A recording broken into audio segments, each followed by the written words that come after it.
Hello all. ఇప్పుడు నేను multigrain Cerelac చూపిస్తున్నాను.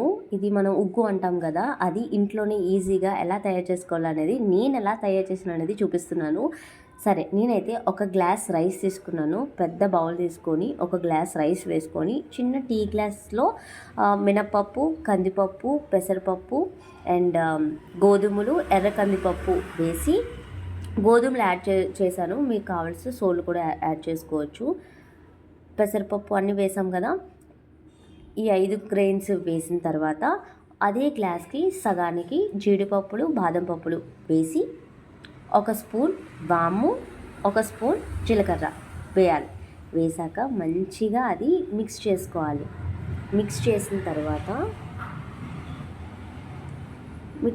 తర్వాత ఒకసారి 2-3 టైమ్స్ వాష్ చేసుకోవాలి. బాగా 2-3 టైమ్స్ వాష్ చేసిన తర్వాత ఒక 2 అవర్స్ పాటు ఒక క్లాత్ వేసేసి అందులో ఉన్న ఎక్సెస్ వాటర్ అంతా రిమూవ్ చేసేసి మంచిగా ఆరబెట్టాలి. అది ఎంత డ్రై అయితే అంత మంచిగా మనకి రోస్ట్ అనేది అవుతుందన్నమాట. మంచిగా డ్రై అవ్వాలి. చూసారా, ఇలా డ్రై అవ్వాలి.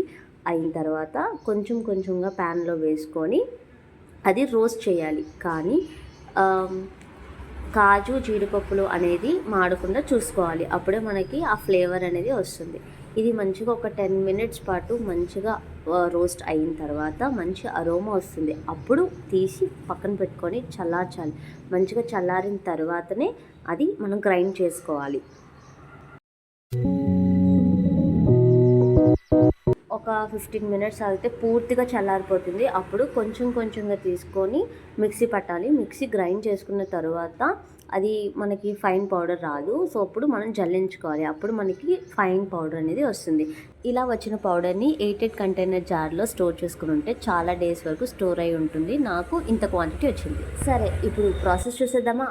ముందుగా ఒక గిన్నె పెట్టుకొని అందులో ఒక గ్లాస్ వాటర్ వేసుకొని ఒక 2 స్పూన్స్ ఈ పౌడర్ వేసుకొని మంచిగా కలపాలి. ఎటువంటి లమ్స్ లేకుండా మంచిగా బాయిల్ అయిన తర్వాత అది దగ్గర పడుతుంది కదా, అప్పుడు ఒక స్పూన్ గీ వేసుకొని మంచిగా కలిపాలి. కలిపిన తర్వాత ఆ స్మూతీ టెక్స్చర్, వాళ్ళు తినగలిగే టెక్స్చర్ వచ్చాక స్టవ్ ఆఫ్ చేసి అంతే, సర్వ్ చేయడమే. చాలా ఇష్టంగా తింటారు. ఇట్లాంటి వీడియోస్ కోసం నా ఛానల్ని సబ్స్క్రైబ్ చేయండి. మీరు సబ్స్క్రైబ్ చేస్తేనే నాకు ఇంకా చేయాలనే ఇంట్రెస్ట్ వస్తుంది. సో అండ్ ఈ వీడియో లైక్ చేయండి, షేర్ చేయండి, సబ్స్క్రైబ్ చేయడం మాత్రం మర్చిపోవద్దు. Thank you for watching. Bye.